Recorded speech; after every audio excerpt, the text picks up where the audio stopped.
Hello students and welcome in my classroom. आज हम लोग जो टॉपिक ज्यूरिस में करने जा रहे हैं वो है पर्सन, व्यक्ति।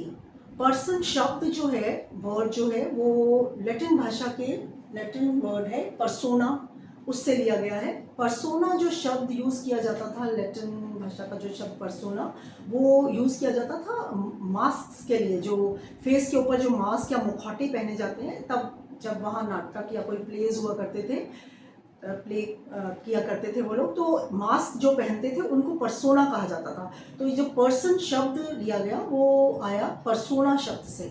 बट 6th सेंचुरी के बाद, 6ठी शताब्दी के बाद इसका जो मीनिंग या इसकी जो डेफिनेशन दी गई पर्सन की, वो एक ऐसे बीइंग के लिए दी गई। एक बीइंग कहेंगे, एक जीव के लिए या एक इकाई के लिए कहेंगे आप। तो ये कह रहे हैं कि 6ठी शताब्दी के बाद, 6th सेंचुरी के बाद, जो एक ऐसा बीइंग या बीइंग क्या समझेंगे आप, जीव या एक ऐसा अस्तित्व जिसे कहते हैं, अस्तित्व जो कि जिसका अस्तित्व है, जो यहाँ है, जो जीव जिसको आप कहेंगे, तो बीइंग उसको कहेंगे, जिसका अस्तित्व होता है, दैट इज कॉल्ड जीव या बीइंग। तो ये कह रहे हैं कि 6ठी शताब्दी के बाद, 6th सेंचुरी के बाद, जो अस्तित्व, बीइंग, कर्तव्य और अधिकार धारण करने योग्य होते थे, उनको व्यक्ति कहा गया, उनको पर्सन कहा गया। तो ऐसा कहा गया 6th सेंचुरी के बाद, जो ऐसे जीव या ऐसे अस्तित्व, ऐसे बीइंग जो कर्तव्यों और अधिकारों को धारण करने के योग्य हैं, वह पर्सन है या वह व्यक्ति है। तो हम जब इनकी डेफिनेशंस देखते हैं इसकी बुक्स में, तो ऑलमोस्ट सभी की डेफिनेशंस में यही बात सबसे ज़्यादा इम्पॉर्टेंट है कि जो जीव अधिकारों और कर्तव्यों को धारण करने के योग्य हैं, वह पर्सन या व्यक्ति कहलाते हैं। हम लोग देखेंगे जैसे सामंट की डेफिनेशन या ग्रे की डेफिनेशन आप देखिए। According to Gray, an entity to which rights and duties may be attributed. एक ऐसी एंटाइटी कहेंगे, एक इकाई को या एक ऐसे अस्तित्व को ये कहते हैं कि एक ऐसी एंटाइटी, एक ऐसा अस्तित्व जो rights and duties may be attributed, जो कि युक्त है अधिकारों और कर्तव्यों से, उन्हें पर्सन कहा गया, उसे पर्सन कहा गया। तो आप ये कह सकते हैं कि इन जनरल, जब हम बात करते हैं पर्सन की इन जनरल, तो हम कहेंगे कि एक ऐसा विवेकशील इंडिविजुअल, एक ऐसा एक विवेकशील इंडिविजुअल को व्यक्ति कहा जाता है आम भाषा में। लेकिन जब हम विधिक दृष्टिकोण से, एक लीगल पॉइंट ऑफ व्यू से जब हम व्यक्ति की परिभाषा देंगे, तो हम कहेंगे कि व्यक्ति अधिकार और कर्तव्य धारण करने वाली एक यूनिट या एक इकाई है। तो दिस इज ऑल अबाउट व्यक्ति या पर्सन किसे कहेंगे। अब हम देखेंगे कि पर्सन के काइंड्स, पर्सन कितने प्रकार के होते हैं। तो ये काइंड्स ऑफ पर्सन मैंने बताया आपको, natural and legal. First is प्राकृतिक एंड सेकंड इज विधिक। तो प्राकृतिक व्यक्ति कौन होते हैं? प्राकृतिक व्यक्ति जैसे हम एक जो नेचुरल इंडिविजुअल्स हैं, जो नेचुरल हैं, प्राकृतिक व्यक्ति हैं, जो प्राकृतिक व्यक्ति से अभिप्राय मनुष्य मात्र से आप कह सकते हैं कि मनुष्य जो है वो प्राकृतिक व्यक्ति हैं। इनमें आप जेंडर नहीं देखेंगे कि क्या जेंडर है, जेंडर नहीं देखा जाता। स्त्री है, पुरुष है, मैन है, विमेन है, एजड है, अनबॉर्न चाइल्ड है, कुछ भी इसमें डजंट मैटर कि कुछ भी है, लेकिन वो एक प्राकृतिक मनुष्य को प्राकृतिक व्यक्ति कहा गया है। तो ये कह रहे हैं कि राइट्स एंड ड्यूटीज धारण करने वाला इस कैटेगरी में आता है। अगर कोई व्यक्ति राइट्स एंड ड्यूटीज को, भले ही वो व्यक्ति है, उसको मनुष्य या मानव या इसके व्यक्ति की श्रेणी में नहीं रखेंगे। ऐसा मैं इसलिए बता रही हूँ आपको कि पहले के टाइम पे, एंशिएंट टाइम्स में, जो स्लेव्स होते थे वो भी होते तो प्राकृतिक व्यक्ति थे, बट उनको व्यक्ति नहीं माना जाता था। पहले स्लेव्स को, और उसके बाद कई और भी, इंग्लैंड और इंडिया दोनों में ही सन्यासी जो होते थे उनको, या फिर जो देश से निष्कासित कर दिए जाते थे व्यक्ति, उनको, या जो डाकू होते थे उनको भी व्यक्ति की श्रेणी में नहीं माना जाता था। ऐसा कहा जाता था कि स्लेव्स के कोई अधिकार नहीं होते, इसलिए वो व्यक्ति की श्रेणी में नहीं आएंगे, पर्सन की श्रेणी में नहीं आएंगे। या फिर ऐसा कहा जाता था कि जो सन्यासी होते हैं या जो देश निष्कासित हो जाते हैं, देश से निकाल दिए जाते हैं, या जो डकैती करते हैं, डाकू होते हैं, उनके लिए ऐसा कहा जाता था कि इनकी सिविल डेथ हो चुकी है, वो नागरिक रूप से उनकी नागरिक मृत्यु मान ली जाती थी, इसलिए भी उनको प्राकृतिक व्यक्ति की श्रेणी में नहीं रखा जाता था। लेकिन अब जो इसकी परिभाषा दी जाती है उसमें आप सुनिए, जो नेचुरल पर्सन्स हैं वो, natural person is a human being possesses natural personality. जो नेचुरल पर्सन है वो नेचुरल पर्सनैलिटी रखते हैं, जैसे हम आप नेचुरल पर्सनैलिटी होती है हमारी। It means biological persons are natural persons. Biological कौन होते हैं? जो जन्म लेते हैं और जिनकी मृत्यु होती है। तो हम जैसे लोग जो नेचुरल पर्सनैलिटी रखते हैं और जो जन्म लेते हैं और जिनकी मृत्यु होती है, इट मीन्स कि बायोलॉजिकल जो होते हैं वो नेचुरल पर्सन होते हैं। And persons capable of rights and duties, जो अधिकारों और कर्तव्यों को धारण करने के योग्य होते हैं वो नेचुरल पर्सन होते हैं। They are both persons in fact and in law. जो पर्सन्स नेचुरल होते हैं, जो नेचुरल पर्सन्स होते हैं वो दोनों तरीके के पर्सन होते हैं, मतलब वो पर्सन्स इन फैक्ट भी हैं और पर्सन इन लॉ भी हैं। पर्सन इन फैक्ट का मतलब क्या होता है? इन फैक्ट का मतलब होता है, जैसे हम लोग आम भाषा में भी बात करते हैं कि इनफैक्ट वहाँ ऐसा हुआ था। इनफैक्ट मतलब वास्तव में, जो दिखाई दे रहे हैं। इनफैक्ट तो हम लोग एज अ पर्सन दिखाई भी देते हैं, इनफैक्ट मतलब वास्तव में है पर्सन, और लॉ भी हमें पर्सन मानता है। तो नेचुरल पर्सन्स वो हैं कि जो they are both persons in fact and in law. तो फर्स्ट इज प्राकृतिक पर्सन, ये हो गए। और लीगल जो होते हैं, लीगल पर्सनैलिटी क्या होती है उसके बारे में सुनिए।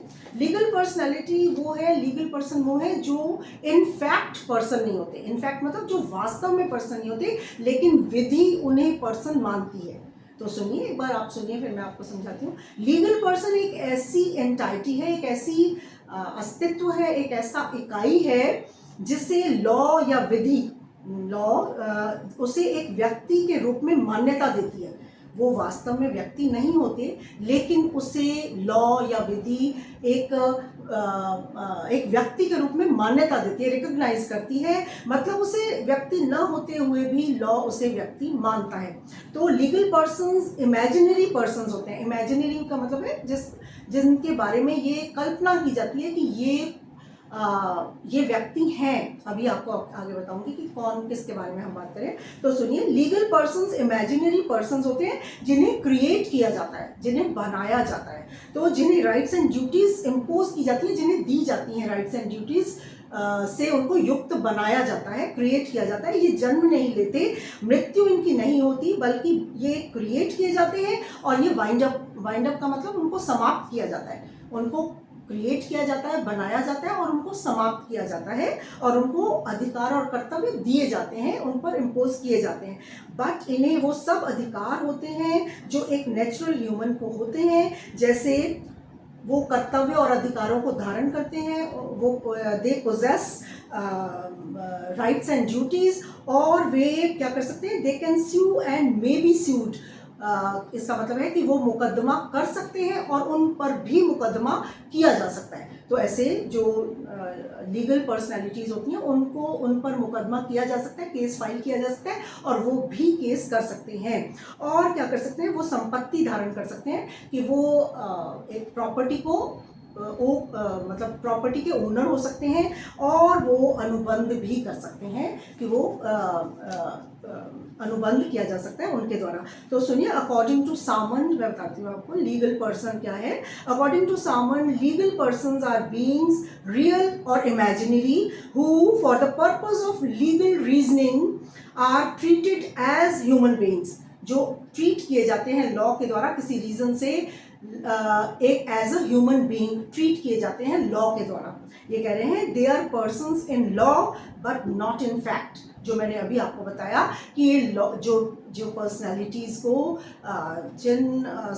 जिस ऑब्जेक्ट को पर्सनैलिटी प्रदान की जाती है लॉ के द्वारा, वो इन फैक्ट पर्सन नहीं होते बट इन लॉ पर्सन होते हैं। जैसे जो नेचुरल पर्सन्स हैं, अभी मैंने बताया कि वो इनफैक्ट भी पर्सन होते हैं, हम वास्तव में भी एक पर्सन है, और इन लॉ भी हम पर्सन है, लॉ भी हमें पर्सन मानता है।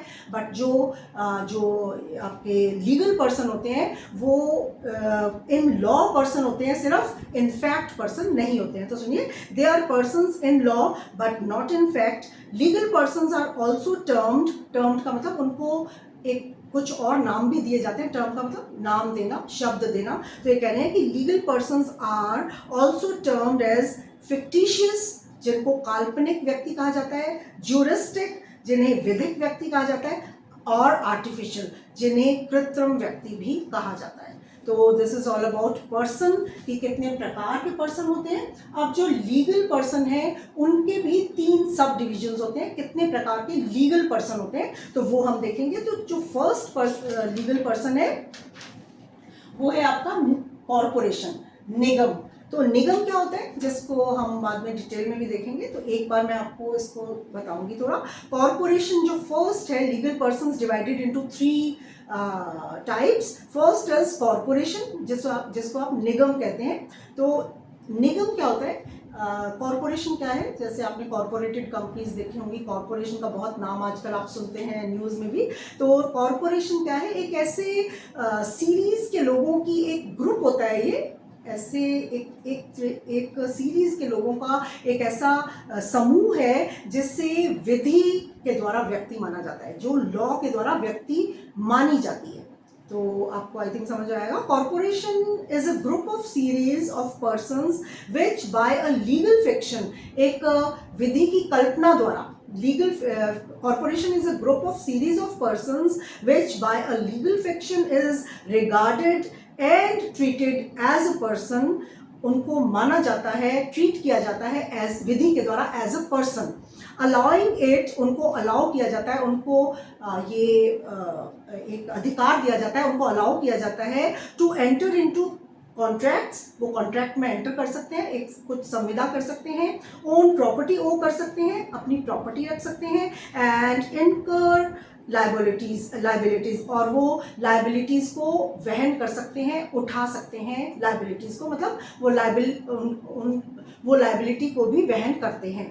तो निगम कैसे समझेंगे आप कि निगम विशिष्ट प्राधिकार से सृजित किया गया एक कृत्रिम व्यक्ति होता है। एक बार आपको शॉर्ट में मैं बताऊंगी, इसका बहुत डिटेल में हम देखने वाले हैं आगे, क्योंकि इसके टाइप्स भी होते हैं, कॉरपोरेशन एग्रीगेट, कॉरपोरेशन सोल, ये हम नेक्स्ट वीडियो में देखेंगे। तो एक बार हम इसको शॉर्ट में देखकर आगे चलेंगे। तो सेकंड जो लीगल या विधिक आपका पर्सन है वो है इंस्टीट्यूशन, जिसको आप कहेंगे। इंस्टीट्यूशन आप जानते हैं क्या होती है, संस्था जिसको बोलते हैं। तो ये संस्था जो होती है ये एक लोगों का ग्रुप नहीं होता, ये इंडिविजुअल हो सकता है, ये अकेला हो सकता है। तो आप ये कह सकते हैं कि इंस्टीट्यूशन लोगों का ग्रुप नहीं है, ये एक ऐसा ऑब्जेक्ट हो सकता है। ऑब्जेक्ट कहेंगे, एक आप किसको कहेंगे ऑब्जेक्ट, जैसे एक वस्तु, एक चीज़ समझ लीजिए। जैसे समझने के लिए आप समझिए कि एक चीज़ है, जो एक चीज़ है, उसको उस चीज़ को या उस ऑब्जेक्ट को व्यक्ति माना जा रहा है। वह कॉरपोरेशन की तरह लोगों का एक समूह नहीं है, एक लोगों का ग्रुप नहीं है, वो एक संस्था है। कोई भी संस्था हो सकती है जिसको आप, जैसे एक चर्च या एक यूनिवर्सिटी एक संस्था है, एक इंस्टीट्यूशन है, जिसको लॉ विधि एक पर्सन मानती है, उसको हम सेकंड उसका कैटेगरी कहेंगे। लीगल जो पर्सन है, सेकंड इज इंस्टीट्यूशन। और जो थर्ड हम चलेंगे अब, जो है फंड या एस्टेट, जिसको आप कहेंगे, जिसको फंड या एस्टेट, जिसको आप समझिए कि एक पूंजी कहेंगे फंड को, और एस्टेट आप कहेंगे एक जायदाद होती है, जैसे एक जागीर जिसको आप कह सकते हैं। तो फंड या एस्टेट क्या है, इसमें जिस चीज़ को व्यक्ति माना गया है, जिसका कैसे कहूँ कि पर्सोनिफिकेशन किया गया। पर्सोनिफिकेशन करना होता है पर्सन मान लेना, उसको एक चीज़ को व्यक्तित्व दे देना, दैट इज कॉल्ड पर्सोनिफिकेशन। तो इसमें ये कह रहे हैं कि इसमें जिस चीज़ को एक व्यक्ति माना गया है वो कोई पूंजी या जायदाद हो सकती है। किसी पूंजी को, किसी जायदाद को, किसी ज़मीन को, किसी एक एस्टेट को इसमें एक व्यक्ति माना गया है जिसका स्पेशल यूज़ किया जाता है। स्पेशल यूज़ कैसे किया जाता है, जैसे चैरिटेबल फंड या ट्रस्ट एस्टेट होता है। जैसे किसी पूंजी को किसी स्पेशल यूज़ के लिए किसी स्पेशल टास्क के लिए कैसे यूज़ किया जाता है, उसका ट्रस्ट बना दिया जाता है। वो ट्रस्ट बेनिफिशरीज के लिए यूज़ की जाती है। जैसे बेनिफिशरीज कौन होते हैं? जिनको आप हिंदी में लाभार्थी कहते हैं। तो जैसे एक ट्रस्ट आप बनाएंगे, जैसे आपके पास कोई ज़मीन है, कोई भूमि है, और आपने वो उसका ट्रस्ट बना दिया, तो उस भूमि को, उस एस्टेट को, आपकी उस जायदाद को लोगों के भले के लिए, बेनिफिशरीज के बेनिफिट के लिए यूज़ किया जाता है। तो उससे जो थर्ड पर्सन है, ये थर्ड लीगल पर्सन माना जाता है फंड या एस्टेट को। तो आई थिंक आपको ये समझ में आएगा। मैं आपको इंग्लिश में भी इसका थोड़ा सा बताती हूँ। फंड या एस्टेट को कैसे आप समझेंगे?